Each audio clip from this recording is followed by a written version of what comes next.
ಮಾತರ್ಮೇ ಮಾತರಿಶ್ವನ್ನ ಪಿತರತುಲಗುರೋ ಭ್ರಾತರಿಷ್ಟಾಪ್ತಬಂಧೋ ಸ್ವಾಮಿನ್ನ ಸರ್ವಾಂತರಾತ್ಮನ್ನ ಮೃತ್ಯಾಮಯಾನಾಂ ಗೋವಿಂದೇ ದೇಹಿ ಭಕ್ತಿಂ ಭವತಿ ಭಗವನ್ಮೂರ್ಜಿತಾಂ ನಿರ್ನಿಕ್ತಾಂ ನಿರ್ವ್ಯಾದಾಂ ನಿಶ್ಚಲಾಂ ಗುಣಗಣವ್ರತೀಂ ಶಾಶ್ವತೀಂ ವಾಸುದೇವ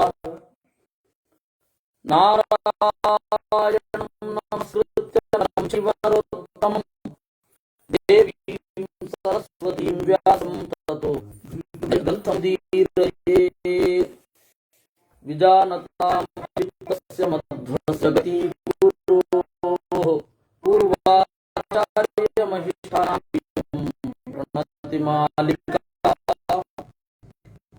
ಪೂರ್ಣಜ್ಞಾನ ವಿದ್ಮಹೇ ಪೂರ್ಣಾನಂದಾಧೀಮಹಿ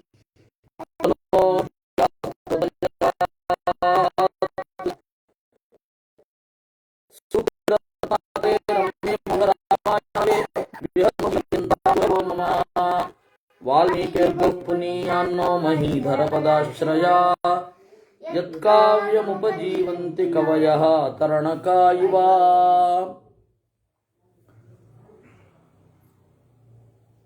ನಿನ್ನೆ ನೋಡಿದೆವು, ಗುಟ್ಟಾಗಿ ಮಾತನಾಡಿದ್ದು ಅದನ್ನ ವಿಭೀಷಣನ 4 ಜನ ಮಂತ್ರಿಗಳು ಪಕ್ಷಿ ರೂಪದಿಂದ ಸಾಗಿ ಎಲ್ಲವನ್ನ ಕೇಳಿಸಿ ಬಂದರು. ರಾಮಚಂದ್ರನಿಗೆ ಎಲ್ಲ ಹೇಳಿದ್ರು. ರಾಮಚಂದ್ರನಿಗೆ ವಿಭೀಷಣನಿಗೆ ಹೇಳಿದ್ರು, ವಿಭೀಷಣ ರಾಮಚಂದ್ರನಿಗೆ. ಪೂರ್ವಂ ಪ್ರಹಸ್ತ ಸಬಲೋ ದ್ವಾರಮಾಸಾದ್ಯ ತಿಷ್ಠತಿ ದಕ್ಷಿಣಂಚ ಮಹಾವೀರ್ಯೋ ಮಹಾಪಾರ್ಶ್ವಮಹೋದರವು. ಪೂರ್ವ ದಿಕ್ಕಿನಲ್ಲಿ ರಾವಣನ ಪಿಎ ಪ್ರಹಸ್ತ ಯುದ್ಧಕ್ಕೆ ಅಂತ ನಿಂತಿದ್ದಾನೆ. ಹಾಗೆ ದಕ್ಷಿಣ ದಿಕ್ಕಿನಲ್ಲಿ ಮಹಾಪಾರ್ಶ್ವ ಮತ್ತು ಮಹೋದರ ಅನ್ನುವ 2 ಸೇನಾಧಿಪತಿಗಳಿದ್ದಾರೆ. ಇಂದ್ರಜಿತ್ ಪಶ್ಚಿಮಂ ದ್ವಾರಂ, ಪಶ್ಚಿಮ ದ್ವಾರದಲ್ಲಿ ಇಂದ್ರಜಿತ್ ಇದ್ದಾನೆ. ಆಮೇಲೆ ಸ್ವಯಂ ರಾವಣ ಉತ್ತರಂ ನಗರದ್ವಾರಂ ರಾವಣ ಸ್ವಯಮಾಸ್ಥಿತ, ಉತ್ತರದಲ್ಲಿ ತಾನೇ ನಿಂತಿದ್ದಾನೆ. ಇಷ್ಟು ನಮ್ಮವರು ಸಂಗ್ರಹಿಸಿದ ಮಾಹಿತಿ. ವಿರೂಪಾಕ್ಷ ಅನ್ನುವ ರಾಕ್ಷಸ ಸೇನೆಯ ನಡುವೆ ಇದ್ದಾನೆ. ಅವರ ಯುದ್ಧದ ವ್ಯೂಹ ಹೀಗಿದೆ. ಇನ್ನು ಎಷ್ಟು ಜನ ಇದ್ದಾರೆ? ಗಜಾನಾಂ ದಶಸಾಹಸ್ರಂ, 1,00,000 ಕುದುರೆ. ರಥಾನಾಮಯುತಂ ತಥಾ, 10,000 ರಥಗಳು. ಹಯಾನಾಮಯುತೆ ದ್ವೇಚ ಸಾಗ್ರಾಂ ಕೋಟಿಂ ಚ ರಾಕ್ಷಸಾಂ, ಇನ್ನು ಅಷ್ಟೇ ಸಂಖ್ಯೆಯ ಆನೆ ಅವುಗಳು ನಿಂತಿವೆ. ಕೋಟಿ ರಾಕ್ಷಸರಿದ್ದಾರೆ. ಕಾಲಾಳುಗಳಾಗಿ ಯುದ್ಧ ಮಾಡ್ತಾ, ಪದಾತಿಗಳು ಅಂತ ಕರೀತಾರೆ. ವಿಕ್ರಾಂತ ಬಲವಂತಶ್ಚ ಸಂಯುಗೇಶು ಆತತಾಯಿನಃ ಇಷ್ಟ ರಾಕ್ಷಸರಾಜಸ್ಯ ನಿತ್ಯಮೇತೆ ನಿಶಾಚರಾಃ. ಪರಾಕ್ರಮಿಗಳು, ಬಲಿಷ್ಠರು, ಎಲ್ಲಕ್ಕಿಂತ ಅಲ್ಲಿರುವವರೆಲ್ಲ ಕ್ರಿಮಿನಲ್ಗಳೇ, ಆತತಾಯಿಗಳು ಅಂತ. ಆತತಾಯಿ ಅಂತಂದ್ರೇನು? ವಿಷವನ್ನ ಕೊಟ್ಟವರು, ಮನೆಯನ್ನ ಸುಟ್ಟವರು, ಹೆಂಡತಿಯನ್ನ ಅಪಹಾರ ಮಾಡುವವರು, ಬೇರೊಬ್ಬರ ಭೂಮಿಯನ್ನ ಅಪಹಾರ ಮಾಡುವವರು, ಬೇರೊಬ್ಬರ ಹಣವನ್ನ ಕೊಳ್ಳೆ ಹೊಡೆಯುವವರು, ಒಂದೊಂದು ತಪ್ಪು ಮಾಡಿದ್ರು ಆತತಾಯಿಗಳು. ಇವರಲ್ಲೆಲ್ಲರೂ ಅವರೇ ಇರೋದು. ಅದರಿಂದಾಗಿ ಕೇವಲ ಯೋಧೃಗಳು ಮಾತ್ರ ಇಲ್ಲ ಇಲ್ಲಿ, ಆ ಯೋಧೃಗಳ ಒಳಗಡೆ ಕ್ರಿಮಿನಲ್ಗಳು ಇದ್ದಾರೆ. ಏಕೈಕಸ್ಯಾತ್ರ ಯುದ್ಧಾರ್ಥೇ ರಾಕ್ಷಸಸ್ಯ ವಿಷಾಂಪತೆ ಪರಿವಾರ ಸಹಸ್ರಾಣಾಂ ಸಹಸ್ರಮುಪತಿಷ್ಠತೆ. ಒಬ್ಬೊಬ್ಬರಿಗೂ ಕೂಡ ಸಾವಿರ ಸಾವಿರ ಜನ ಸೇನೆಯವರಿದ್ದಾರೆ. ಏತಾಂ ಪ್ರವೃತ್ತಿಂ ಲಂಕಾಯಾಂ ಮಂತ್ರಿ ಪ್ರೋಕ್ತಾಂ ವಿಭೀಷಣಃ ಏವಮುಕ್ತ್ವಾ ಮಹಾಬಾಹು ರಾಕ್ಷಸಾನ್ಸ್ತಾನದರ್ಶಯತ್. ಈ ರೀತಿ ಸೇನೆ ಜಮಾವಣೆಯಾಗಿದೆ. ಇದನ್ನ ವ್ಯೂಹ ಅಂತ ಕರೀತಾರೆ. ವ್ಯೂಹ ಅಂದ್ರೆ ಆಯಕಟ್ಟಿನಲ್ಲಿ ನಿಂತಂಥದ್ದು. ಯಾವ ಜಾಗದಲ್ಲಿ ಹೇಗಿದ್ದಾರೆ, ಯಾರ ಬಲ ಏನು, ದೌರ್ಬಲ್ಯ ಏನು, ಯಾರು ಯಾವ ರೀತಿ ಯುದ್ಧ ಮಾಡ್ತಾರೆ, ಕುದುರೆಗಳು ಎಷ್ಟಿವೆ, ಆನೆಗಳು ಎಷ್ಟಿವೆ, ಅದಕ್ಕನುಗುಣವಾಗಿ ಯುದ್ಧದ ಟೆಕ್ನಿಕ್ ಅಂತ ಅನ್ನೋದಿರುತ್ತೆ. ಇದನ್ನ ನಾನು ಹೇಳ್ತಾ ಇರೋದು ಮಹಾಭಾರತದ ಹಿನ್ನೆಲೆಯಲ್ಲಿ. ಕಾರಣ ಏನು ಅಂದರೆ ಮಹಾಭಾರತದ ಯುದ್ಧ ನಮಗೆ ಹತ್ತಿರವಾದದ್ದು. 5,000 ವರ್ಷಗಳ ಹಿಂದೆ ನಡೆದದ್ದು. ರಾಮಾಯಣ ಕಾಲ 160 ಲಕ್ಷ ವರ್ಷಗಳ ಹಿಂದೆ ಆಗಿದ್ದು. ಅಲ್ಲಿ ಯಾವ ರೀತಿ ಯುದ್ಧ ಮಾಡ್ತಾ ಇದ್ರು ಅಂದರೆ ಮಹಾಭಾರತದ ರೀತಿ ಅಂತೂ ಅಲ್ಲ. ಸ್ವಲ್ಪ ಅಮಾನುಷ ಅಲ್ಲಿಯ ಯುದ್ಧ. ಮಾನುಷ ಅಲ್ಲ. ಮನುಷ್ಯರು ಹೊಡೆದಾಡೋ ರೀತಿಯಲ್ಲಿ ಹೊಡೆದಾಡ್ತಾ ಇರಲಿಲ್ಲ. ಆದರೂ ಕೂಡ ಇಲ್ಲಿ ಲೆಕ್ಕವನ್ನ ಹೇಳಿದ್ದಾರೆ. ಇದಕ್ಕೆ ಉತ್ತರವಾಗಿ ಕಪಿಗಳದ್ದೇನು? ಅವರು ಯುದ್ಧ ಮಾಡಬೇಕು ಅಂತಾದರೆ ಆ ಕುದುರೆಯನ್ನ ಎದುರಿಸಲಿಕ್ಕೆ ನಮ್ಮ ಎಷ್ಟು ಕುದುರೆಗಳು ಬೇಕು, ನಮ್ಮ ಎಷ್ಟು ಆನೆಗಳು ಬೇಕು, ನಾವು ಯಾವ ರೀತಿ ಅದನ್ನು ಹೊಡಿಬೇಕು, ಇದು ಏನು ಪ್ಲಾನೇ ಇಲ್ಲ. ಯಾಕೆಂದ್ರೆ ಪ್ಲಾನ್ ಮಾಡಿದ್ರೆ ಏನು ಪ್ರಯೋಜನ? ಸೀದಾ ಹೋಗೋದು ಬೀಳೋದೆ ಮೈ ಮೇಲೆ. ಹೊಡೆಯೋದು, ಗುದ್ದೋದು, ಅಪ್ಪಳಿಸೋದು, ಕಿತ್ತೋದು ಅಷ್ಟೇ ಇವ್ರದು. ಆದರೂ ಅವನು ವಿಭೀಷಣ ನಾರ್ಮಲ್ ಆಗಿರುವ ಯುದ್ಧವನ್ನು ನೋಡಿದವ. ಅದರಿಂದಾಗಿ ಅವನು ಅದೇ ರೀತಿ ರಿಪೋರ್ಟ್ ಮಾಡಿದ. ಶ್ರೀರಾಮ ಕೇಳದ, ರಾಮಂ ಕಮಲಪತ್ರಾಕ್ಷಂ ಇದಮುತ್ತರಮಬ್ರವೀತ್ ರಾವಣಾವರಜ ಶ್ರೀಮಾನ್ ರಾಮಪ್ರಿಯ ಚಿಕೀರ್ಷಯ ಕುಬೇರಂತು ಯದಾ ರಾಮ ರಾವಣ ಪ್ರತಿಯುದ್ಧತಿ. ಆದರೆ ಇವರ ಯುದ್ಧದ ಹಿಸ್ಟ್ರಿಯನ್ನು ನಾನೊಂದು ಸ್ವಲ್ಪ ಹೇಳ್ತೇನೆ ನಿಮಗೆ. ಯಾಕೆಂದ್ರೆ ಅಡಿಗರ ಪದ್ಯ ವರ್ತಮಾನ ಪತ್ರಿಕೆಯ ತುಂಬ ಭೂತದ್ದೇ ಸುದ್ದಿ. ಅದರಿಂದಾಗಿ ಹಿಂದಿನದ್ದು ನಾನೊಂದು ಸ್ವಲ್ಪ ಹೇಳಬೇಕು ನಿನಗೆ.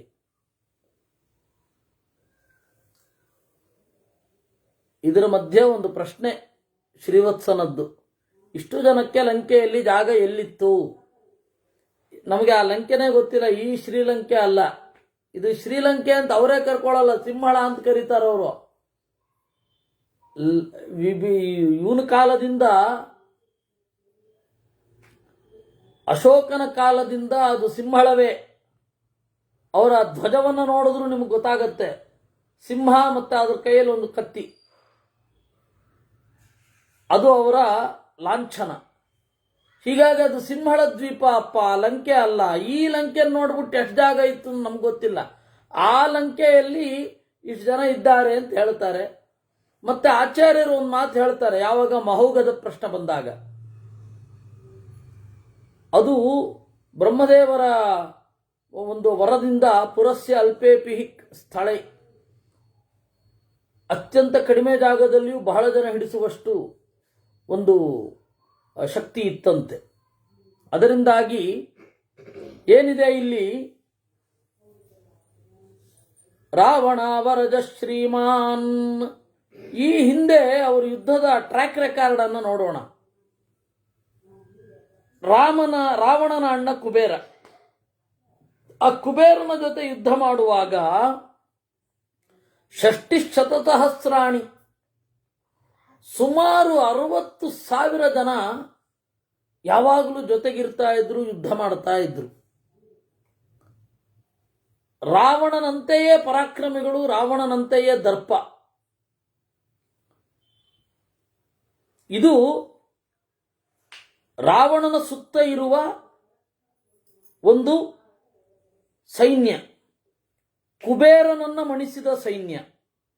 ಕುಬೇರ ಅಂದರೆ ಕುಬೇರ ಒಬ್ಬನೇ ಅಲ್ಲ, ಅವನ ಜೊತೆಗಿರುವ ಎಲ್ಲ ಯಕ್ಷರು, ಅವರನ್ನು ಮಣಿಸಿದ ಸೈನ್ಯ. ಮೊದಲು ಈ ಲಂಕೆಯಲ್ಲಿ ಕುಬೇರ ಇದ್ದ, ಅವನನ್ನು ಓಡಿಸಿ ಪುಷ್ಪಕ ವಿಮಾನವನ್ನು ಕಿತ್ತುಕೊಂಡ್ರು. ಇದು ರಾವಣನ ಸುತ್ತ ಇರುವ 60,000 ಜನ ರಾಕ್ಷಸರ ಕಥೆ. ಇದನ್ನು ನಾನು ಹೇಳ್ತಾ ಇರೋದು ಅತ್ರ ಮನ್ಯುರ್ನ ಕರ್ತವ್ಯ ಕೋಪಯೇ ತ್ವನ್ನ ಭೀತಯೇ ಸಮರ್ಥೋ ಹೆಸಿ ವೀರ್ಯೇಣ ಸುರಾಣಾಮಪಿ ನಿಗ್ರಹೇ. ಸಿಟ್ಟು ಮಾಡ್ಕೊಳ್ಬೇಡಿ, ಇದ್ದ ವಾಸ್ತವವನ್ನು ಹೇಳ್ತಾ ಇರೋದೇ ವಿನಃ ಭಯಪಡಿಸ್ತಾ ಇಲ್ಲ, ಭಯಪಡಿಸುವ ಉದ್ದೇಶವೂ ಇಲ್ಲ. ಯಾಕೆಂದ್ರೆ ನೀವು ಭಯಪಟ್ಟುಕೊಂಡ್ರೆ ನನಗೆ ರಾಜ್ಯ ಎಲ್ಲಿಂದ ಸಿಗಬೇಕು? ಏನು ವಾಸ್ತವ ಇದೆ ಅದನ್ನು ಹೇಳ್ತಾ ಇದ್ದೇನೆ. ತದ್ಭವಾನ್ಶ್ಚತುರಂಗೇಣ ಬಲೇನ ಮಹತಾವೃತಂ ವ್ಯೂಹ್ಯೇದಂ ವಾನರಾನೀಕಂ ನಿರ್ಮಥಿಷ್ಯಸಿ ರಾವಣಂ.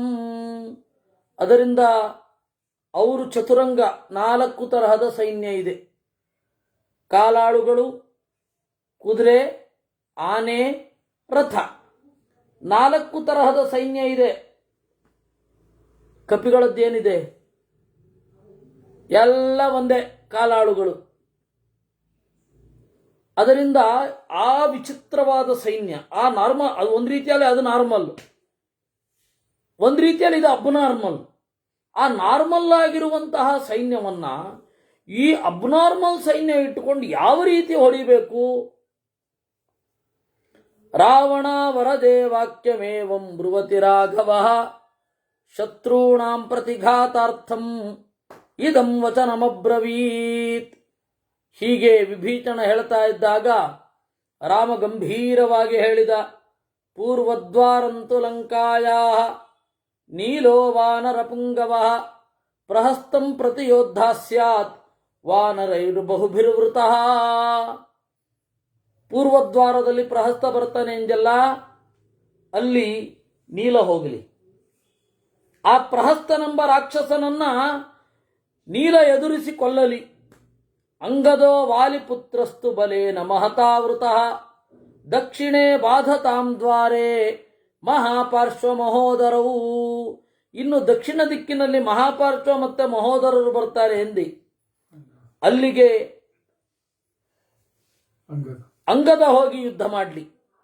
ಹನುಮಾನ್ ಪಶ್ಚಿಮದ್ವಾರಂ ನಿಷ್ಪೀಡ್ಯ ಪವನಾತ್ಮಜ ಪ್ರವಿಶತ್ವ ಪ್ರಮೇಯಾತ್ಮ ಬಹುಭಿಕ್ಕಪಿಭಿರ್ವೃತಃ. ಹನುಮಂತ ಪಶ್ಚಿಮ ದ್ವಾರಕ್ಕೆ ಹೋಗಿ ನಿಲ್ಲಲಿ. ಬಹಳ ಜನ ಕಪಿಗಳು ಅವನ ಹಿಂದೆ ಇರಲಿ. ಅವನು ಇಂದ್ರಜಿತುವನ್ನು ಎದುರಿಸಲಿ. ಇನ್ನು ದೈತ್ಯದಾನವತಂಘಾನಾಂ ಋಷೀಣಾಂಚ ಮಹಾತ್ಮನಾಂ ವಿಪ್ರಕಾರ ಪ್ರಿಯ ಕ್ಷುದ್ರೋ ವರದಾನ ಬಲಾನ್ವಿತಃ ಪರಿಕ್ರಮತಿ ಯಃ ಸರ್ವಾನ್ ಲೋಕಾನ್ ಸಂತಾಪಯನ್ ಪ್ರಜಾಃ ತಸ್ಯಾಹಂ ರಾಕ್ಷಸೇಂದ್ರಸ್ಯ ಸ್ವಯಮೇವ ವಧೇ ಧೃತಃ. ದೈತ್ಯರು, ದಾನವರು, ಋಷಿಗಳು ಎಲ್ಲರಿಗೂ ಅಪಕಾರವನ್ನು ಮಾಡುವುದರಲ್ಲಿಯೇ ಸಂತೋಷ ಪಡುವ ಕ್ಷುದ್ರನಾದ ಬ್ರಹ್ಮ, ರುದ್ರ ಇವರ ವರದಿಂದ ಗರ್ವಿತನಾಗಿರುವ ರಾವಣ ಏನಿದ್ದಾನೆ,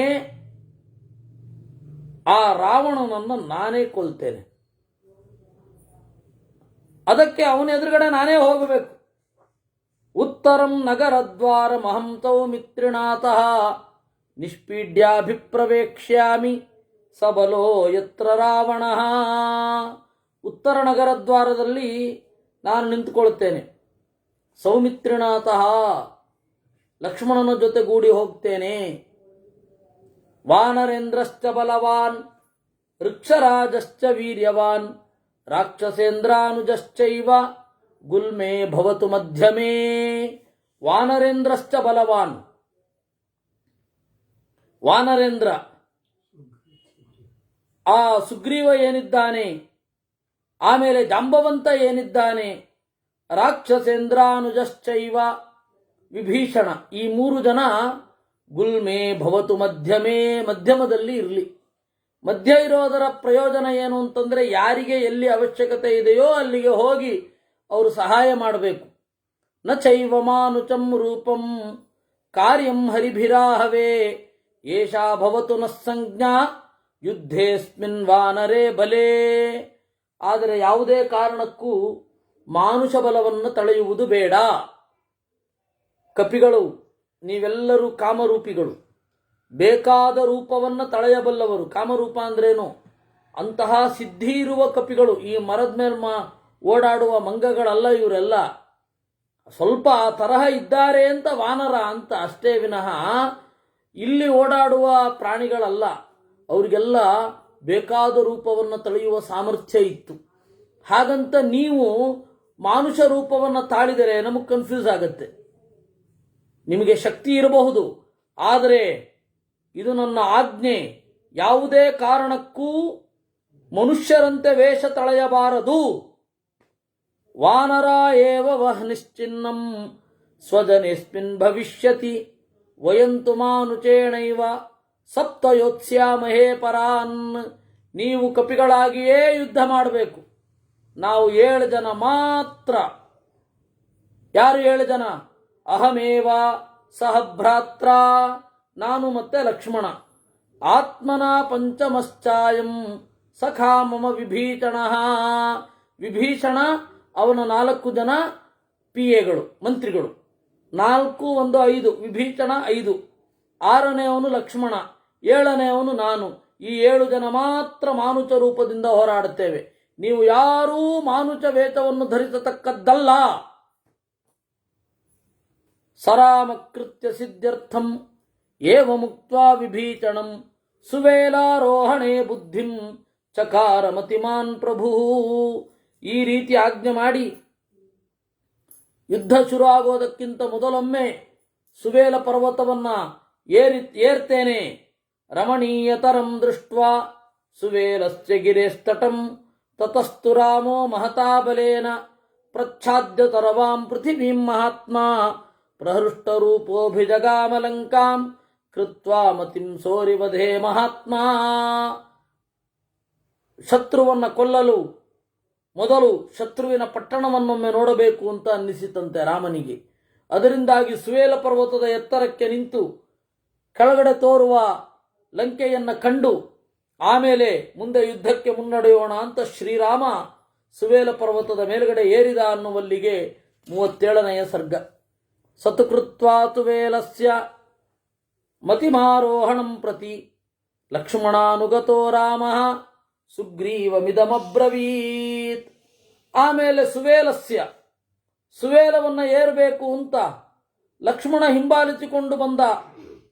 ಸುಗ್ರೀವನಿಗೆ ಹೇಳಿದ, ವಿಭೀಷಣಂಚ ಧರ್ಮಜ್ಞಂ ಅನುರಕ್ತಂ ನಿಶಾಚರಂ ಮಂತ್ರಜ್ಞಂ ಚ ವಿಧಿಜ್ಞಂಚ ಶ್ಲಕ್ಷ್ಣಯ ಪರಯಾ ಗಿರಾಂ. ವಿಭೀಷಣನಿಗೆ ಮತ್ತೆ ಸುಗ್ರೀವನಿಗೆ ಹೊರಡೋಣ ಬನ್ನಿ ಇಂದ. ಸುವೇಲಂ ಸಾಧು ಶೈಲೇಂದ್ರಮಿಮಂ ಧಾತು ಶತೈಶ್ಚಿತಂ ಅಧ್ಯಾರೋಹಾಮಹೇ ತರವೇ ವತ್ಸ್ಯಾಮೋತ್ರ ನಿಚಾಮಿಮಾಂ. ಈ ರಾತ್ರಿ ಇಲ್ಲೇ ಕಳೆಯೋಣ, ನಾಳೆ ಬೆಳಗ್ಗೆ ಮತ್ತೆ ಪರ್ವತದಿಂದ ಕೆಳಗಡೆ ಇಳಿದು ಯುದ್ಧ ಶುರು ಮಾಡೋಣ ಅಂದ. ಇದು ರಾಜನಿಗೆ ಇರಬೇಕಾದ ಲಕ್ಷಣ. ಏನು ಅಂತ ಕೇಳ್ತೀರಾ? ಮಂತ್ರಾಲೋಚನೆ ಮಾಡಬೇಕಾದ್ರೆ ಬೆಟ್ಟದ ಮೇಲ್ಗಡೆ ಮಾಡಬೇಕು. ಯಾರು ಬರ್ತಾರೆ ಯಾರು ಹೋಗ್ತಾರೆ ಅಂತನ್ನೋದು ಬಹಳ ಗೊತ್ತಾಗತ್ತೆ, ನೋಡ್ಬಿಡ್ಬೋದು. ಮಂತ್ರಾಲೋಚನೆ ಮಾಡಬೇಕಾದ್ರೆ ಗಿಳಿಗಳಿರಬಾರದು. ಮಂತ್ರಾಲೋಚನೆ ಮಾಡಬೇಕಾದ್ರೆ ಬರುವ ಮಾತನ್ನು ಅನುಕರಿಸುವ ಯಾವುದೇ ಹಕ್ಕಿಗಳಿರಬಾರದು. ನಾವು ಒಂದು ಕಡೆ ನೆಲಮಾಳಿಗೆಯಲ್ಲಿ ಇರಬಾರದು, ಕೇಳಿಸ್ಕೊಂಡ್ಬಿಡ್ತಾರೆ ಆರಾಮವಾಗಿ. ಅದಕ್ಕೆ ಬೆಟ್ಟದ ಮೇಲ್ಗಡೆ ಮಂತ್ರಾಲೋಚನೆ ಮಾಡಬೇಕು ಅಂತ. ಎಲ್ಲ ಕೆಳಗಡೆ ಕಾಣತ್ತೆ. ಒಬ್ಬ, ಇದು ಅತ್ಯಂತ ಪ್ರಾಚೀನವಾದ ಟ್ರಿಕ್. ಆಂಧ್ರ ಪ್ರದೇಶದಲ್ಲಿ ಒಬ್ಬ ದೊಡ್ಡ ಪರಿಸ್ಥಿತಿಯಿಂದ ರೌಡಿ ಆಗಿದ್ದು ಅಂತ ನಾವು ಕೇಳಿದ್ದು. ಸ್ವಾಮಿಗಳ ಜೊತೆ ಆ ಊರಿಗೆ ಹೋಗಿದ್ದಾಗ ನನ್ನ ಕಂಡ್ರೆ ಅದೇನೋ ಪ್ರೀತಿ ಅವನಿಗೆ. ಬಾರೋ ವಾಕಿಂಗ್ ಹೋಗೋಣ ಅಂತ ಹೇಳಿ ಜೀಪಲ್ಲಿ ಕೂಡಿಸ್ಕೊಂಡ.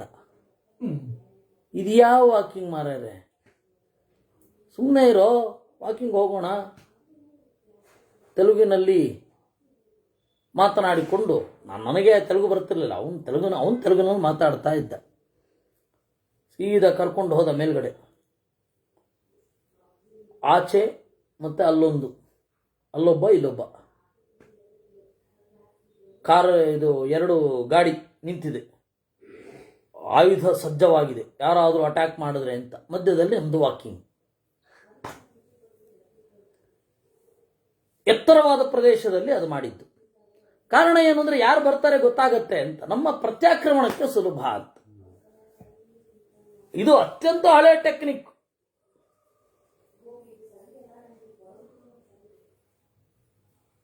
ಚಾಣಕ್ಯ ಕೂಡ ಹೇಳ್ತಾನೆ, ನಮಗೆ ಅತ್ಯಂತ ಹಳೆಯದು ಸಿಗೋದು ಅಂತಂದ್ರೆ ಚಾಣಕ್ಯ, ಅತ್ಯಂತ ಹಳೆಯದು ಅಂತಂದ್ರೆ ರಾಮಾಯಣ, ಮಹಾಭಾರತ, ವೇದಗಳು. ಉಳಿದ ಎಲ್ಲ ಗ್ರಂಥಗಳು, ಅದಕ್ಕೆ ಇರುವ ವ್ಯಾಖ್ಯಾನ ಎಲ್ಲ ಇತ್ತೀಚೆಗಿನದ್ದೇ ತಾನೆ. ತೀರಾ ಹಳೆಯದು ಅಂತ ಸಿಗೋದೇ ಇಲ್ಲ, ಇಷ್ಟೇ ಹಳೆಯದು, ಇನ್ನೆಲ್ಲ ಹೊಸದೇ.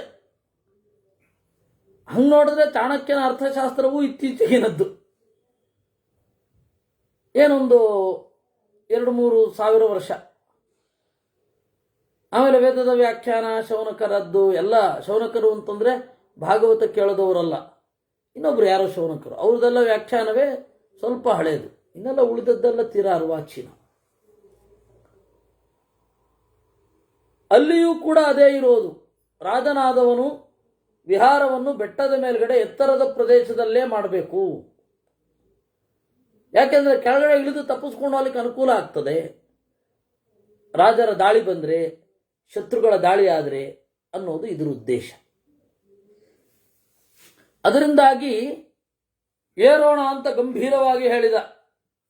ಆಮೇಲೆ ಲಂಕಾಂಚ ಆರೋಹಯಿಷ್ಯಾಮಃ ನಿಲಯಂ ತಸ್ಯ ರಕ್ಷಸಃ ಏನ ಮೇ ಮರಣಾಂತಾಯ ಹೃತ ಭಾರ್ಯ ದುರಾತ್ಮನಾ. ಮೇಲ್ಗಡೆ ಏರಿ ಏನು ಮಾಡೋದು, ಕೆಳಗಡೆ ನೋಡೋದು.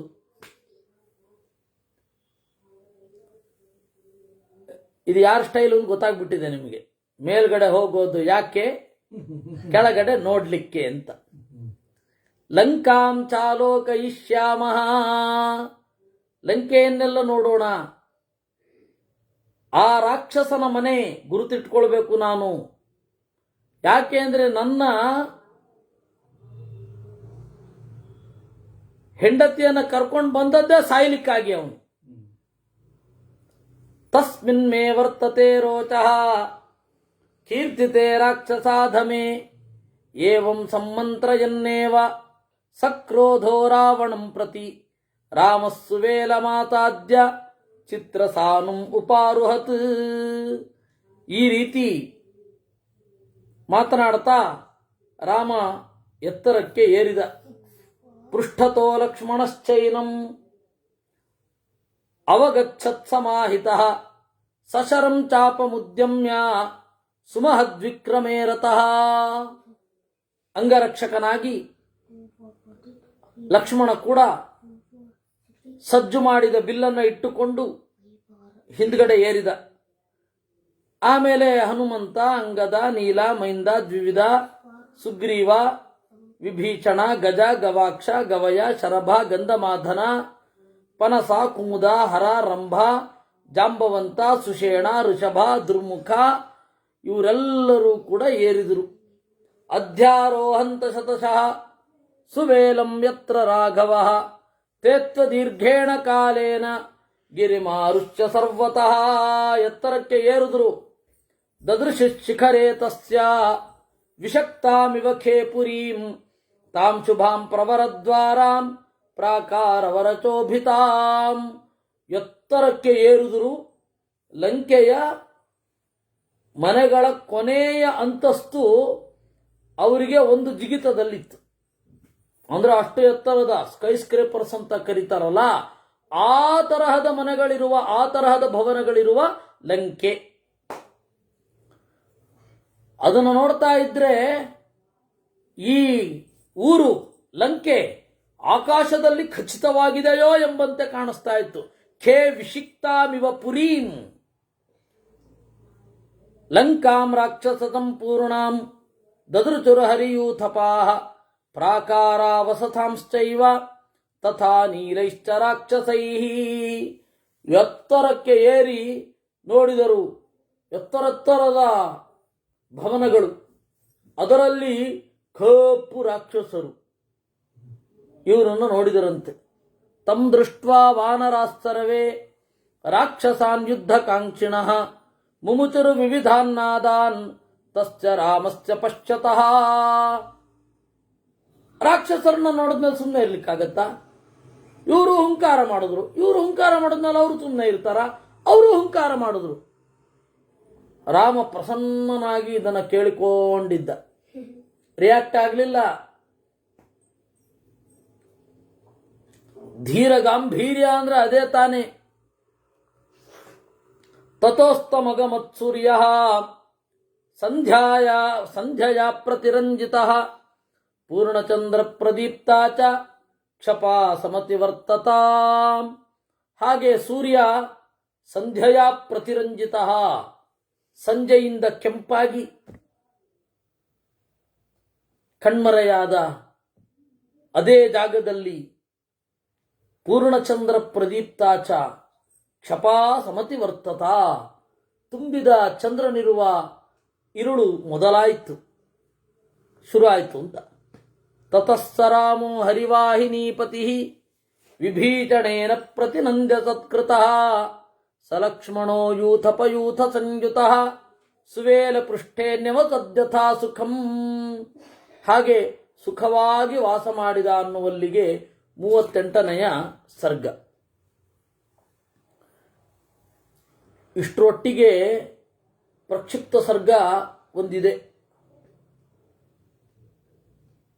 ಇದನ್ನ ರಮಾನಂದ ಸಾಗರ್ ತೆಗೆದ ರಾಮಾಯಣದಲ್ಲಿ ಚಿತ್ರಿಸಿಬಿಟ್ಟಿದ್ದಾರೆ. ಯಾವುದು ಅಂದರೆ, ಸುಗ್ರೀವ ನೋಡ್ದ, ನೇರವಾಗಿ ರಾವಣನು ಕೂತಿದ್ದ ಅಲ್ಲಿ ದೊಡ್ಡ ಬಾಲ್ಕಾನಿಯ ಮೇಲೆ, ಎಲ್ಲ ಸೇವಕರಿಂದ ಕೂಡಿಕೊಂಡು ಕೂತಿದ್ದ. ಸುಗ್ರೀವನಿಗೆ ತಡೆಯಲಾಗದೆ ಹಾರಿ ಅವನ ಮೈ ಮೇಲೆ ಬಿದ್ದು, ಇಲ್ಲಿಂದ ಹಾರಿ ಅಲ್ಲಿಗೆ ಹೋಗಿ ಹೊಡೆದು, ಅವನು ಹೊಡೆದು ಇವನಿಗೆ ಬಡದು, ಕಡೆಗೆ ಸುಗ್ರೀವ ಹಣ್ಣುಗಾಯ ನೀರ್ಗಾಯ ಆಗಿ ಮತ್ತೆ ಇಲ್ಲಿ ಬಂದ್ಬಿಟ್ಟ. ಅದು ತೋರಿಸಿದ್ದಾರೆ. ನಾನು ಬಹಳ ಚಿಕ್ಕವ, ಇನ್ನೂ ನೆನಪಿದೆ ಮಾತ್ರ. ಆ ರಮಾನಂದ ಸಾಗರ್ನ ರಾಮಾಯಣದಲ್ಲಿ ಅದಾಗಿದ್ದು ಇನ್ನೂ ನನಗೆ ನೆನಪು. ಆದರೆ ಅದನ್ನು ನಾನು ಹುಡುಕಿದ್ದುಂಟು. ಹೇಗೆ ಲಕ್ಷ್ಮಣ ರೇಖೆಯನ್ನ ಹುಡುಕಿದೆವೋ, ಮೊದಲನೇ ಬಾರಿ ಓದಿದಾಗ ಇದೆಲ್ಲ ಇದೆಯಾ ಅಂತ ಹೇಳಿ ಎಲ್ಲರೂ ಹುಡುಕೋದೆ. ನೀವು ನಾವು ಅವರು ಇವರು ಅಂತಲ್ಲ, ಎಲ್ಲರೂ ಹುಡುಕೋದೆ. ಇದನ್ನು ಹುಡುಕಿದೆ ನಾನು. ಆಮೇಲೆ ಲಂಕೆಗೆ ಬಂದ ಕೂಡಲೇ ಬಾಣ ಬಿಡ್ತಾನೆ ರಾಮ. ಆ ಬಾಣ ಹೋಗಿ ಸೀದಾ ರಾವಣನ ಇದನ್ನ ಕಿರೀಟವನ್ನು ಬೀಳಿಸತ್ತೆ. ಇವೆಲ್ಲ ಇರುವಂಥದ್ದು. ಅದನ್ನ ಅವರು ಎಲ್ಲೆಲ್ಲಿಂದ ಪಡೆದಿದ್ದಾರೆ ಅಂತ ಆಮೇಲೆ ನೋಡಿದೆ ನಾನು. ಬೇರೆ ಬೇರೆ ರೀಜನಲ್ ರಿಫ್ಲೆಕ್ಷನ್ಸಿನಿಂದ ಅದನ್ನು ಪಡೆದಿದ್ದಾರೆ, ಪ್ರಾದೇಶಿಕ ಕಾವ್ಯಗಳು. ಈ ಅನಂತ ಭಟ್ಟನ ಚಂಪು ಭಾರತ ಅಂತ ಹೇಳಿ ಒಂದು ಗದ್ಯ ಹಾಗೂ ಪದ್ಯಾತ್ಮಕವಾದ ಕೃತಿ ಇದೆ. ಅವನ ಅನಂತ ಭಟ್ಟನ ಸೊಗಸು ಎಲ್ಲಿದೆ ಅಂತ ಹೇಳಲಿಕ್ಕೆ ಒಂದು ಸಂಗತಿ ಹೇಳ್ತೇನೆ ನಿಮಗೆ. ಮಹಾಭಾರತವನ್ನು ಕಥೆ ಹೇಳ್ಕೊಂಡು ಹೋಗಿದ್ದಾನ ಅವನು. ಕಥೆಯಲ್ಲಿ ಅವಂದೇ ಬೇಕಾದಷ್ಟು ತಗೊಂಡು ಬೇಕಾದಷ್ಟು ಬಿಟ್ಟು ತಗೊಂಡು ಹೋಗಿದ್ದಾನೆ. ಸಾಯ್ತಾನೆ ಅಂತ ಒಂದೇ ಒಂದು ಪದ ಕೂಡ ಬಳಸಿಲ್ಲ ಅವನು. ಸಾಯೋದನ್ನ ಸುಮಾರು 25ರಿಂದ 30 ರೀತಿ ಹೇಳಿದ್ದಾನೆ. ಅಲ್ಲಿ ಪ್ರತಿಭೆ ಅವನದು ಅಲ್ಲಿ. ಅವನು ಇದು ಭೀಮಸೇನ, ಆಮೇಲೆ ಅರ್ಜುನ ಮತ್ತೆ ಇದು ಧರ್ಮರಾಜ, 3 ಜನ ಅಳ್ತಾ ಇದ್ರು. ಆಗ 3 ಜನರಿಗೂ ಕೂಡ ಕುಂತಿ ಹಾಲು ಕೊಟ್ಲು.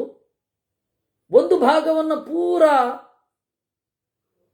ಭೀಮಸೇನನಿಗೆ, ಇನ್ನು ಒಂದು ಭಾಗದಲ್ಲಿ ಅವರಿಬ್ಬರನ್ನು ಕೂಡ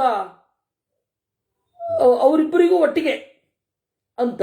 ಇದು ಈ ಸೀನನ್ನ ನೀವು ಈಗ ಇತ್ತೀಚೆಗೆ ಒಂದು ಫಿಲ್ಮ್ ಬಂತು, ಅದರಲ್ಲಿ ನೋಡಿರ್ತೀರ. ಇದಲ್ಲಿದೆ. ಇಬ್ಬರೂ ಮಕ್ಕಳನ್ನು ಸಮಾನವಾಗಿ ಕಾಣುವ ತಾಯಿಯ ಚಿತ್ರಣವನ್ನ ನೀವು ಇಲ್ಲಿ ನೋಡಿರ್ತೀರ, ಹಾಗೂ ಬೇರೆ ಕಡೆಯೂ ನೋಡೋದನ್ನ ನೀವು ನೆನಪಿಸ್ಕೋಬಹುದು. ಅದರಿಂದಾಗಿ ಎಲ್ಲ ಇಲ್ಲಿದೆ. ಅದೇನು ಆ ತರಹ ರೀಜನಲ್ ರಿಫ್ಲೆಕ್ಷನ್ಸಿನಿಂದ ಬಂದದ್ದೇ ಎಲ್ಲ ರಾಮಾಯಣದಲ್ಲಿ ಸೇರಿಕೊಂಡಿರೋದು. ಹೀಗಾಗಿ ನೀವು ಇವತ್ತು ರಮಾನಂದ ಸಾಗರ್ ರಾಮಾಯಣ ಯೂಟ್ಯೂಬಲ್ಲಿ ನಾವು ನೋಡಬಹುದು. ಅದನ್ನು ನೋಡೋದು ಹೀಗೇನೆ, ಎಲ್ಲಿ ಯಾವ ಕಥೆ ಎಲ್ಲ ಕಡೆ ತಗೊಂಡಿರ್ತಾರೆ. ಯಾಕೆಂದ್ರೆ ಅವರಿಗೆ ಜನರ ಭಾವನೆಯನ್ನು ಮೀಂಟುವುದಷ್ಟೇ ವಿನಃ ಸತ್ಯವನ್ನ ಹೇಳಬೇಕು ಅಂತ ಇರಲ್ಲ. ಸತ್ಯವನ್ನ ಹೇಳ್ತಾ ಕೂತ್ರೆ ಕಮರ್ಷಿಯಲ್ ಹಿಟ್ ಆಗತ್ತಾ, ಸಕ್ಸಸ್ ಆಗತ್ತಾ? ಭಾವನೆಯನ್ನು ಮೀಟಬೇಕು, ಅದು ಸತ್ಯವೋ ಸುಳ್ಳೋ ಬೇರೆ. ಹಾಗೆ ಅವ್ರು ಏನೇನೋ ಹೇಳ್ತಾರೆ, ಅದರಲ್ಲಿ ಇವೆಲ್ಲ ಸೇರಿರೋದು. ಯಾಕೆ ಹೇಳಿದೆ ನಾನು ಅಂತಂದ್ರೆ, ಈ ಪ್ರಕ್ಷೇಪ ಸರ್ಗ ನಾನು ನೋಡಿ, ಸಂಗ್ರಹ ರಾಮಾಯಣದಲ್ಲಿ ನೋಡಿ, ವಾಲ್ಮೀಕಿ ರಾಮಾಯಣದಲ್ಲಿ ನೋಡಿ, ಎಲ್ಲ ರಾಮಾಯಣದಲ್ಲೂ ಹುಡುಕಿದ್ದೆ ನಾನು. ಕಡೆಗೆ ಬರೋಡಾ ಓರಿಯೆಂಟಲ್ ರಿಸರ್ಚ್ ಇನ್ಸ್ಟಿಟ್ಯೂಟ್, ಅದು ಕೂಡ ಬೋರಿ. ಇದು ಭಂಡಾರ್ಕರ್ ಓರಿಯೆಂಟಲ್ ರಿಸರ್ಚ್ ಇನ್ಸ್ಟಿಟ್ಯೂಟ್ ಪೂನಾದಲ್ಲಿ, ಅದು ಬೋರಿ. ಬರೋಡಾ ಓರಿಯೆಂಟಲ್ ರಿಸರ್ಚ್ ಇನ್ಸ್ಟಿಟ್ಯೂಟ್, ಅದು ಬೋರಿಯೇ. ಆ ಬರೋಡಾದವರು ವಾಲ್ಮೀಕಿ ರಾಮಾಯಣದ ಕ್ರಿಟಿಕಲ್ ಎಡಿಷನ್ ಒಂದನ್ನು ಬಿಟ್ಟಿದ್ದಾರೆ. ಅವ್ರು ಹೇಳ್ತಾರೆ, ಮಹಾಭಾರತಕ್ಕಿಂತ ಹೆಚ್ಚು ಕಷ್ಟವಾದದ್ದು ರಾಮಾಯಣದ ಕ್ರಿಟಿಕಲ್ ಎಡಿಷನ್ನು. ಯಾಕೆಂದ್ರೆ 24,000 ಶ್ಲೋಕ ಆದ್ದರಿಂದ ಅದರ ರೀಜನಲ್ ರಿಫ್ಲೆಕ್ಷನ್ಸೇ ಸುಮಾರು 308 ರಾಮಾಯಣ ಇದೆ, ರೀಜನಲ್ ರಿಫ್ಲೆಕ್ಷನ್ಸ್. ಅದಕ್ಕೆ ಅವನು ಹೇಳಿದ್ದು ಕುಮಾರವ್ಯಾಸ ಭಾರತ ತಿಣುಕಿದನು ಫಣಿರಾಯ ರಾಮಾಯಣದ ಕವಿಗಳ ಭಾರದಳಿ ಅಂತ. ತಿಂತಿಣಿಯ ಮೇಲೆ ಕಾಲಿಡಲು ತೆರಪಿಲ್ಲ. ತಿಂತಿಣಿಯ ಮೇಲೆ, ತಿಂತಿಣಿ ಅಂದ್ರೆ ಭೂಮಿ, ಭೂಮಿಯ ಮೇಲೆ ಕಾಲಿಡ್ಲಿಕ್ಕೆ ಜಾಗನೇ ಇಲ್ಲ. ಯಾಕಂದ್ರೆ ಅಷ್ಟೊಂದು ಏನು ಮಾಡಿದ್ರು ರಾಮಾಯಣದ ಕವಿ. ಗೊಂಡರ ರಾಮಾಯಣ ಇದೆ, ಒಂದು ರಾಮಾಯಣ ಇದೆ ಗೊತ್ತಾ ನಿಮಗೆ? ಅದರಲ್ಲಿ ಒಂದು ರಾಮಾಯಣದಲ್ಲಿ ಅವನು ಸೀತೆ ಹೇಳ್ತಾಳೆ, ನಾನು ನಿನ್ ಜೊತೆ ಕಾಡಿಗೆ ಬರ್ತೀನಿ ಅಂತ. ಅದಕ್ಕೆ ರಾಮ ಬೇಡ ಬೇಡ ಅಂತ. ಆಗ ಅವಳೇನು ಹೇಳ್ತಾಳೆ ಗೊತ್ತಾ? 307 ರಾಮಾಯಣದಲ್ಲಿಯೂ ಕೂಡ ಸೀತೆ ಹೋಗಿದ್ದೇ ಇದೆ. ಅದು ಸೇರಿದ್ರೆ ಅದು 307 ರಾಮಾಯಣದಲ್ಲಿಯೂ ಸೀತೆ ರಾಮನ ಜೊತೆಗೆ ಹೋಗಿದ್ದಾಳೆ, ನಾನು ಬರ್ತೇನೆ ಅಂತ. ಹೀಗೆ ಏನೇನೋ ಸೇರ್ಕೊಂಡು ಬಿಟ್ಟಿದೆ. ಮಹಾಭಾರತವೂ ಇದೆ, ಇಷ್ಟೊಂದಿಲ್ಲ.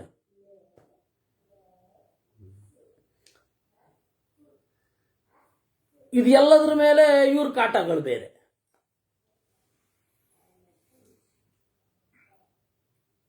ನಮ್ಮ ಕನ್ನಡದ ಕವಿಗಳ ಕಾಟ ಬೇರೆ. ರಾಮಾಯಣವನ್ನು ಯದ್ವಾ ತದ್ವಾ ನಿರೂಪಣೆ ಮಾಡ್ಕೊಂಡು ಹೊರಟೋಗಿದ್ದಾರೆ.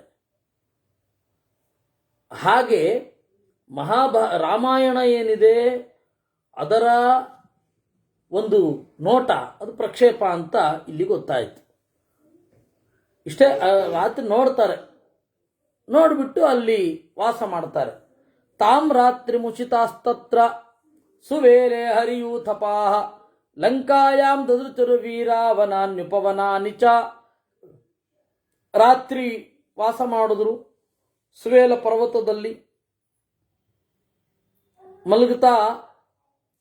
ಎಲ್ಲ ಲಂಕೆಯಲ್ಲಿರುವ ಕಾಡು, ಉಪವನ ಅಂದ್ರೆ ಉದ್ಯಾನ, ಸಮಸೌಮ್ಯಾನಿ ರಮ್ಯಾಣಿ ವಿಶಾಲಾನ್ಯಾಯತಾನಿ ಚ ದೃಷ್ಟಿರಮ್ಯಾಣಿ ತೇ ದೃಷ್ಟ್ವಾ ಬಭೂವೃಜಾತ ವಿಸ್ಮಯ.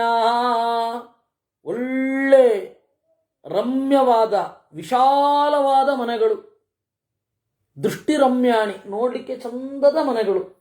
ಅದನ್ನು ನೋಡಿ ಕಪಿಗಳಿಗೆಲ್ಲ ಆಶ್ಚರ್ಯ ಆಯ್ತಂತೆ. ಜಾತ ವಿಸ್ಮಯ.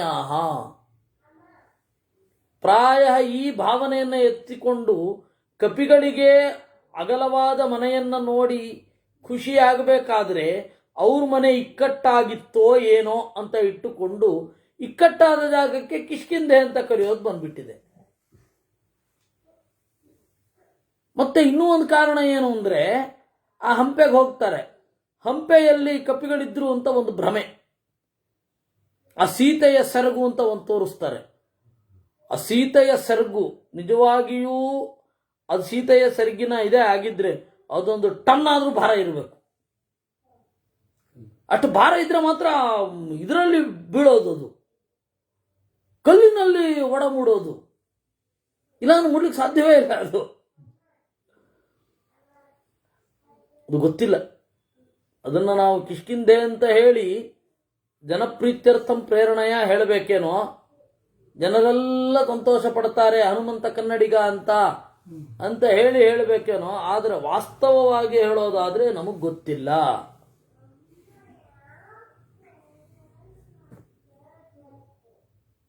ಯಾವುದೋ ಒಂದು ಕಿಷ್ಕಿಂಧೆ. ಕಾಲ ಕಳೆದಂತೆ ಜಿಯೋಗ್ರಾಫಿಕಲ್ ಎವಿಡೆನ್ಸ್ ಯಾವುದೂ ಇರೋದಿಲ್ಲ ಅನ್ನೋದು ನಿಮಗೆ ಗೊತ್ತೇ ಇದೆ. ಹೋಗಿ ನಿರ್ಮಲಾ ಸ್ಟೋರ್ಸ್ ಅಲ್ಲಿ ಹುಡುಕಿ ನೋಡೋಣ, ನಿರ್ಮಲಾ ಸ್ಟೋರ್ಸ್ ಎಲ್ಲಿದೆ ಅಂತ. ಇತ್ತೀಚೆಗಿನದ್ದೇ ಹಾಗಾಗಬೇಕಾದ್ರೆ ಜಿಯೋಗ್ರಾಫಿಕಲ್ ಎವಿಡೆನ್ಸ್ ಇರೋಲ್ಲ. ಇನ್ನು ಹಳೇದಕ್ಕೆ ಎಲ್ಲಿಗೆ ಹೋಗೋಣ? ಚಂಪಕಾಚೋಕ ಬಕುಲ ಶಾಲತಾಲ ತಮಾಕುಲ ತಮಾಲ ಪನಸಚ್ಛನ್ನ ನಾಗಮಾಲ ತಮಾವೃತ. ಸಂಪಿಗೆ, ಅಶೋಕ, ಬಕುಲ, ಮತ್ತಿ ಮರಗಳು, ತಾಳೆ ಮರ, ಹೊಂಗೆ ಮರ, ತಮಾಲ, ಹಲಸಿನ ಮರ, ಪನಸ, ಆಮೇಲೆ ಸುರಗಿ, ಹೊನ್ನೆ ಇತ್ಯಾದಿಗಳಿಂದ ಕೂಡಿದ ಹಿಂತಾಲೈರರ್ಜುನೈರ್ನೀಪೈ ಸಪ್ತಪರ್ಣೈಸ್ಸು ಪುಷ್ಪಿತೈ ತಿಲಕೈ ಕರ್ಣಿಕಾರೈಶ್ಚ ಪಾಟಲೈಶ್ಚ ತಮಂತತಃ. ಪಾದರಿ ಹೂವು, ಏಳೆಲೆ ಪಾಲೆ, ಈ ತರಹದ ಮರಗಳಿಂದ ಕಂಗೊಳಿಸ್ತಾ ಇತ್ತು.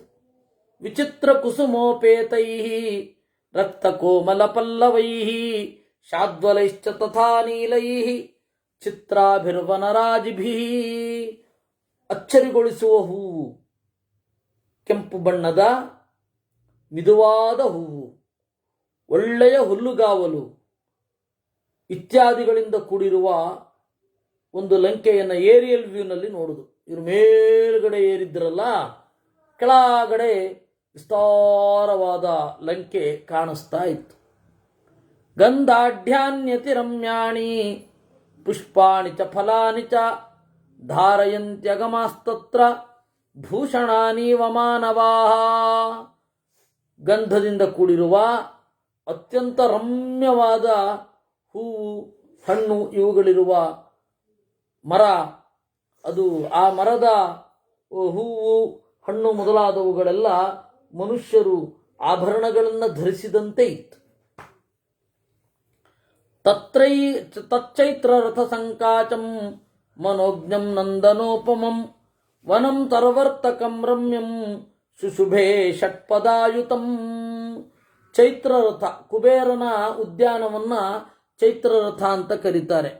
ಆ ಕುಬೇರನ ಉದ್ಯಾನದಂತೆ ಇರುವ, ನಂದನದಂತೆ ಇರುವ, ಎಲ್ಲ ಋತುಗಳಲ್ಲಿ ಹಣ್ಣು ಹೂವುಗಳಿರುವ ಮರ. ಅದರ ಜೊತೆಗೆ ದುಂಬಿಯೂ ಇತ್ತು. ದುಂಬಿ ಇತ್ತು ಅಂದರೆ ಫ್ರೆಶ್ ಇತ್ತು ಅಂತ ಅರ್ಥ. ಈಗಲೂ ಈ ಮರಗಳೆಲ್ಲ ನಮಗೆ ಸಿಕ್ಕುವುದು, ಆದರೆ ದೂರ ಓಡಬೇಕು. ಇಲ್ಲಿದ್ದನ್ನೆಲ್ಲ ನಾಶ ಮಾಡಿ ರಿಲ್ಯಾಕ್ಸ್ ಆಗಬೇಕು ಅಂತ ಅದನ್ನು ಹುಡ್ಕೊಂಡು ದೂರಕ್ಕೆ ಹೋಗೋದು. ಎಂತ ಹಣೆ ಬರಹ ಇದಾ ನಾಗರಿಕತೆ ಅಂದರೆ. ಬೆಂಗಳೂರು ಸುತ್ತನೇ ಇದ್ದ ಈ ಮರಗಳನ್ನೆಲ್ಲ ನಾಶ ಮಾಡಿ ಇನ್ಯಾವುದೋ ಕಾಡಿಗೆ ರೆಸಾರ್ಟ್ಗೆ ಅಂತ ಹೇಳಿ ಹೋಗೋದು ನಾಗರಿಕತೆಯ ಹಣೆ ಬರಹ. ದಾತ್ಯೂಹಕೋ ಯಷ್ಟಿಭಕೈ ನೃತ್ಯಮಾನೈಶ್ಚ ವರಹಿಣೈ ಋತಂ ಪರಭೃತಾನಾಂಚ ಶುಶ್ರುವೇವನ ನಿರ್ಝರೇ. ಅಲ್ಲಿ ನಲಿದಾಡುವ ನವಿಲುಗಳು, ಋತಂ ಪರಭೃತಾನಾಂಚ ಪರಪುಟ್ಟಗಳು. ಪರಪುಟ್ಟ ಅಂತಂದರೆ ಕೋಗಿಲೆ, ಬೇರೆಯವರು ಅದನ್ನು ಪಾಲನೆ ಮಾಡುತ್ತಾರೆ. ಕೋಗಿಲೆ ಹೆರತ್ತೆ, ಹೆತ್ತ ಮರಿಗಳನ್ನು ತಗೊಂಡು ಹೋಗಿ ಕಾಗೆಯ ಹತ್ತಿರ ಇಟ್ಟುಬಿಡುತ್ತೆ. ಆ ಕಾಗೆ ತನ್ನ ಮರಿ ಅಂತ ಹೇಳಿ ಅದನ್ನು ಜೋಪಾನ ಮಾಡುತ್ತೆ, ತನ್ನ ಮೊಟ್ಟೆಗಳು ಅಂತ.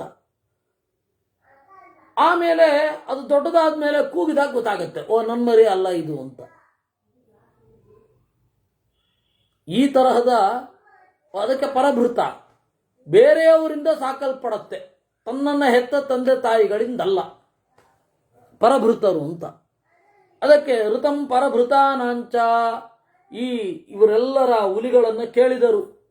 ನಿತ್ಯಮತ್ತ ವಿಹಂಗಾನಿ ಭ್ರಮರಾಚರಿತಾನಿ ಚ ಕೋಕಿಲಾಕುಲಖಂಡಾನಿ ವಿಹಂಗಾಭಿರುತಾನಿ ಚ. ಪಕ್ಷಿಗಳೆಲ್ಲ ಸಂತೋಷದಿಂದ ಇವೆ, ದುಂಬಿಗಳೆಲ್ಲ ಚೆನ್ನಾಗಿ ಓಡಾಡ್ತಾ ಇವೆ, ಕೋಗಿಲೆಗಳಿದೆ.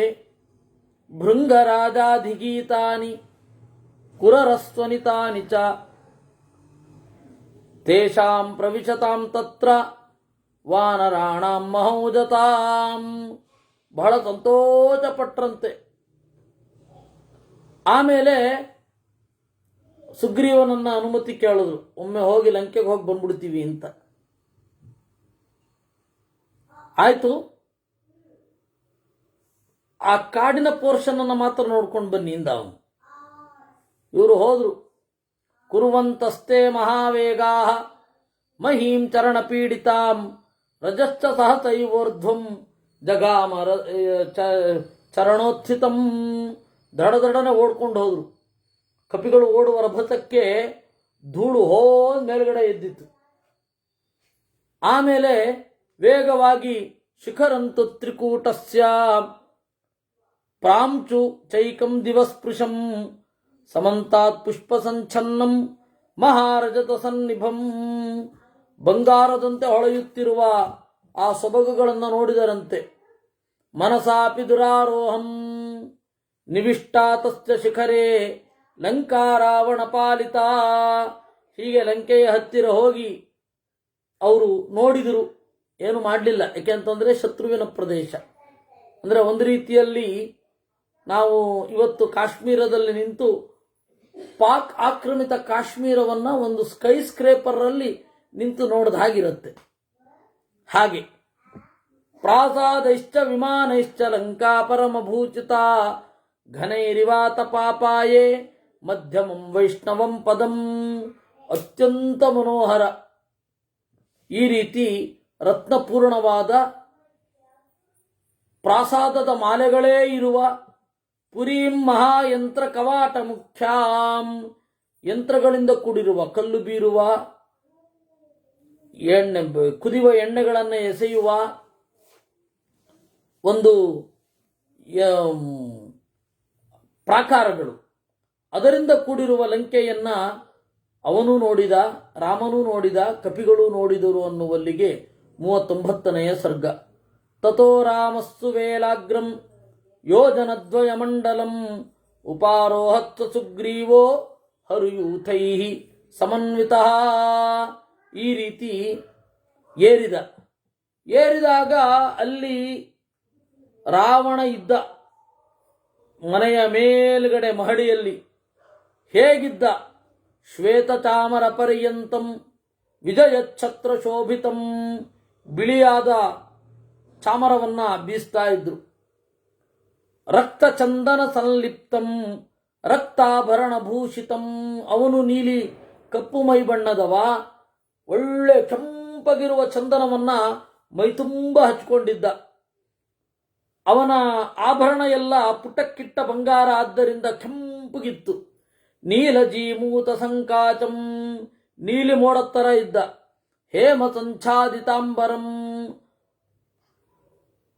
ಬಂಗಾರದ ಗಟ್ಟಿಗಳನ್ನು ಕರಗಿಸಿದ ಅಲ್ಲಿ ಅಲ್ಲಿ ಕುಸುರಿ ಕೆಲಸ ಮಾಡಿದ ಬಟ್ಟೆಯನ್ನು ಉಟ್ಕೊಂಡಿದ್ದಂತೆ ರಾವಣ. ಐರಾವತ ವಿಚಾರಣಾಗ್ರಹಿ ಉತ್ಕೃಷ್ಟ ಕಿಣವಕ್ಷಸಂ, ಅವನ ಎದೆಯಲ್ಲಿ ದೊಡ್ಡ ಮಾರ್ಕಿತ್ತು. ಯಾವುದದು ಅಂದರೆ ಐರಾವತ ವಿಚಾರಣಾಗ್ರಹಿ, ಐರಾವತ ಆನೆ ಅದು ಅವನನ್ನ ಎದೆಯನ್ನ ಚುಚ್ಚಿದಾಗ ಒಂದು ಸ್ವಲ್ಪ ಮಾರ್ಕಿತ್ತಂತೆ. ಅದು ಕಿಣ ಅಂತಂದ್ರೆ ಗಾಯ ಆರಿದ ಮಾರ್ಕ್, ಕಚ್ಚು ಅಂತಾರೆ. ಈಗ ಇಲ್ಲಿ ಒಂದು ಗಾಯ ಆಗಿರುತ್ತೆ, ಆ ಗಾಯ ಕೆಲವು ಕಾಲ ಆದಮೇಲೆ ಹಾಗೆ ಒಣಗಿ ಹೋಗಿರುತ್ತೆ, ಅದರ ಮಾರ್ಕ್ ಬಿದ್ದಿರುತ್ತೆ, ಅದನ್ನ ಕಿಣ ಅಂತ ಕರೀತಾರೆ ಸಂಸ್ಕೃತದಲ್ಲಿ. ಆ ಕಿಣಕ್ಕೂ ಕಿಣಿಗೂ ಸಂಬಂಧ ಇಲ್ಲ ಮಾತ್ರ. ಕಿಣವಕ್ಷಸಂ. ಆಮೇಲೆ ಶಶಲೋಹಿತ ರಾಗೇಣ ಸಂವೀತಂ ರಕ್ತವಾತತ, ಮೇಲ್ಗಡೆ ಕೆಳಗಡೆ ಉಟ್ಟ ಬಟ್ಟೆ ಬಂಗಾರದ ಬಣ್ಣ, ಮೇಲ್ಗಡೆ ಹೊದ್ಕೊಂಡಿದ್ನಲ್ಲ ಕೆಂಪು ಬಣ್ಣ. ಶಶಲೋಹಿತ ರಾಗೇಣ, ಶಶ ಅಂತ ಹೇಳಿದ್ರೆ ಮೊಲ, ಮೊಲದ ಕೆಂಪು, ವಿಚಿತ್ರ ಕೆಂಪು. ಆ ಮೊಲದ ರಕ್ತದಂತೆ ಇರುವ ಬಟ್ಟೆಯನ್ನ ಮೇಲ್ಗಡೆ ಹೊತ್ಕೊಂಡಿದ್ದ. ಸಂಧ್ಯಾ ತಪೇ ನತಂಚನ್ನಂ ಮೇಘರಾಚಿ ಮಿವಾಂಬರೇ, ಏನು ಅದರ ಸೊಬಗು ಅಂತೀರ. ಒಂದು ದೊಡ್ಡ ನೀಲಿ ಬಣ್ಣದ ಮೋಡದಲ್ಲಿ ಕೆಳಗಡೆ ಸೂರ್ಯನ ಕಿರಣ ಬಿದ್ದು ಹಳದಿಯಾಗಿರುತ್ತೆ, ಮೇಲ್ಗಡೆ ಸಂಜೆಯ ರಂಗು ಕೂಡಿರುತ್ತೆ. ಅದು ಇದ್ರೆ ಯಾವ ರೀತಿ ಇರಬೇಕು ಆ ತರಹ ರಾವಣ ಇದ್ದಂತೆ. ಪಶ್ಯತಾಂ ವಾನರೇಂದ್ರಾಣಾಂ ರಾಘವಸ್ಯಾಪಿ ಪಶ್ಯತಃ ದರ್ಶನಾದ್ ರಾಘವೇಂದ್ರಸ್ಯ ಸುಗ್ರೀವ ಸಹಸೋತ್ಥಿತಃ. ಸಿಟ್ಟಿನಿಂದ ಕುದಿತಾ ಇದ್ದ ಸುಗ್ರೀವ. ಆಗ ರಾಮ ತಡೆದ. ನೋಡು, ಈಗ ಕಾಲವಲ್ಲ, ಅಲ್ಲ ಹಾಗಲ್ಲ, ನಾನು ನಿನ್ನ ಹೆಂಡತಿಯನ್ನ ಅಪಹರಿಸಿದ ಅಂತನ್ನುವ ಸಿಟ್ಟಿನಿಂದ ಅಲ್ಲಿ ಹೋಗಬೇಕು ಅಂತ ಅನ್ನಿಸಿತು ಅಂತಂದ ಅನ್ನುವಲ್ಲಿಗೆ 40ನೆಯ ಸರ್ಗ. ಅಥ ತಸ್ಮಿನ್ ನಿಮಿತ್ತಾನಿ ದೃಷ್ಟ್ವಾ ಲಕ್ಷ್ಮಣ ಪೂರ್ವಜಃ ಸುಗ್ರೀವಂ ತಂ ಪರಿಷ್ವಜ್ಯ ರಾಮೋ ವಚನಮಬ್ರವೀತ್. ಆಗ ರಾಮ ಸುಗ್ರೀವನನ್ನ ತಬ್ಬಿ ಅವನ ಬೆನ್ನನ್ನು ತಡವಿ, ಇಷ್ಟು ಪ್ರೀತಿ ತೋರಿಸ್ತಾ ಇದೆಯಲ್ಲ, ಕೃತಂ ತತ್, ನನಗೆ ಸಂತೋಷ ಆಯಿತು ಅಂತಂದ.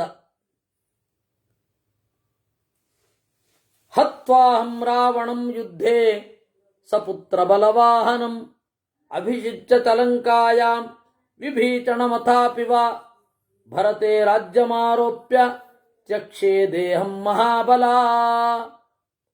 ನೀನು ಸತ್ತರೆ ನಾನೇನ್ ಮಾಡ್ತೇನೆ? ನೀನು ಸತ್ತರೆ ರಾವಣನನ್ನ ಯುದ್ಧದಲ್ಲಿ ಕೊಂದು ಲಂಕೆಯಲ್ಲಿ ವಿಭೀಷಣನನ್ನ ಇಟ್ಟು ಅಯೋಧ್ಯೆಗೆ ಹೋಗಿ ಭರತನನ್ನ ಅಭಿಷೇಕ ಮಾಡಿ ದೇಹತ್ಯಾಗ ಮಾಡ್ತೇನೆ. ನೀನು ಸತ್ತೋದ್ರೆ ಎಲ್ಲ ಬಿಟ್ಬಿಡ್ತೀನಿ, ಅಲ್ಲ, ಲಕ್ಷ್ಮಣ ಸತ್ತೋದ್ರೆ ಎಲ್ಲ ಬಿಟ್ಬಿಡ್ತೀನಿ. ನೀನು ಸತ್ತೋದ್ರೆ ಈ 3 ಕರ್ತವ್ಯವನ್ನು ಮಾಡಿಯೇ ಸಾಯೋದು.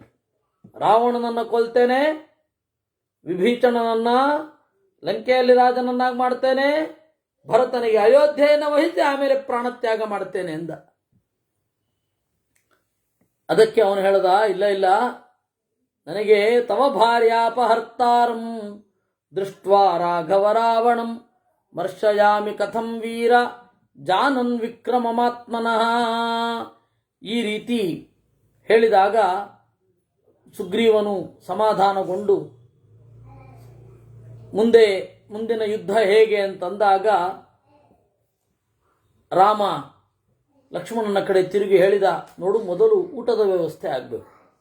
ಪರಿಗೃಶ್ಚೋದಕಂ ಶೀತಂ ವನಾನಿ ಫಲವಂತಿ ಚ ಬಲೌಘಂ ತಂ ವಿಭಜ್ಯೇಹಂ ವ್ಯುಶ್ಚ ತಿಷ್ಠಾಮ ಲಕ್ಷ್ಮಣ.